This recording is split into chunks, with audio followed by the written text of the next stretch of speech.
Imagine a leader staring at a dashboard. Every metric is green. The predictive models align perfectly, and the spreadsheets offer a flawlessly calculated path forward.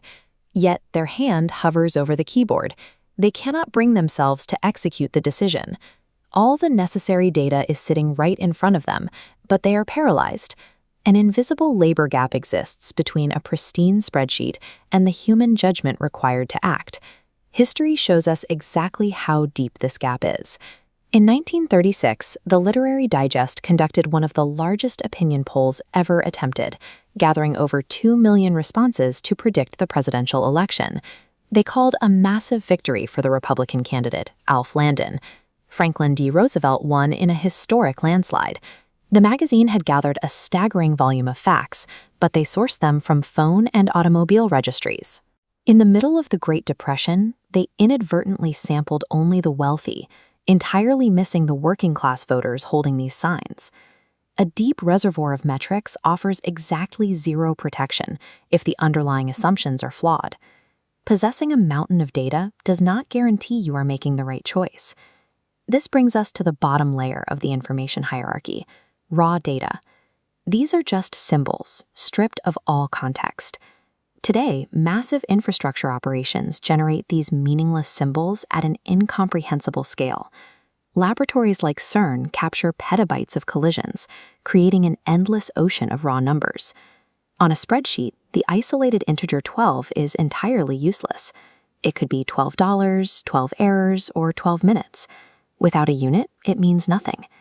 Looking at this taxonomy diagram, we see how unstructured noise must be processed.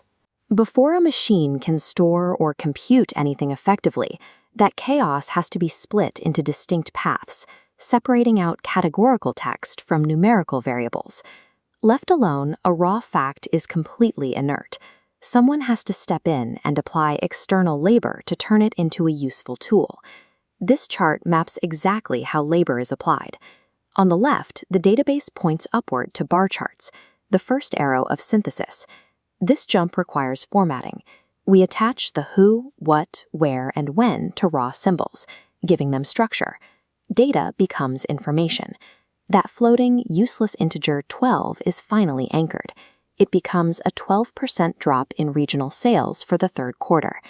This tier is where most business intelligence software and automated dashboards operate.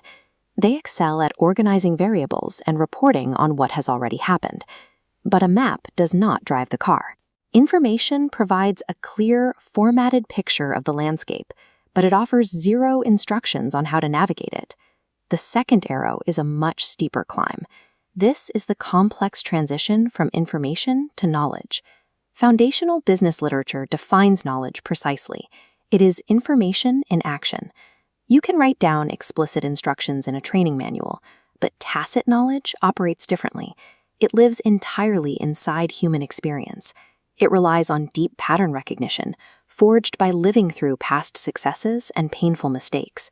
It is the seasoned intuition that tells a manager exactly why regional sales dropped, even when the dashboard offers no clues. Early computer scientists like Alan Turing spent their lives struggling to replicate this human capability, trying to teach machines to synthesize raw experience into actionable insight. You cannot simply download years of hard-won intuition onto a hard drive. It takes a live-in mind to weave isolated pieces of information into a predictive model of reality. Panning to the far right of this graphic, we arrive at the final and most difficult arrow in the hierarchy, the unprogrammable leap to wisdom. Wisdom is the application of judgment. It is knowing exactly which pieces of accumulated knowledge to apply and when. Organizations frequently stall out at this boundary. They spend millions building sophisticated knowledge management systems, assuming the software will eventually make the hard choices for them. Wisdom stubbornly resists code. It demands moral, ethical, and highly contextual evaluations that exist completely outside of rigid system roles. This exposes a structural crack in the framework. Information theorists widely admit that this final transition to wisdom is the weakest, least defined concept in their models. Decision theory tells us that a perfectly rational choice, made with deep knowledge, can still produce a disastrous outcome purely because of unpredictable uncertainty. Which brings us back to that paralyzed decision maker from the beginning. They are stuck precisely at this final leap. We have built flawless technologies to harvest, organize, and categorize mountains of data, but we cannot engineer a machine to shoulder the heavy burden of making a choice. You cannot automate human judgment. Ultimately, it is entirely possible to possess every fact in the world and still know nothing.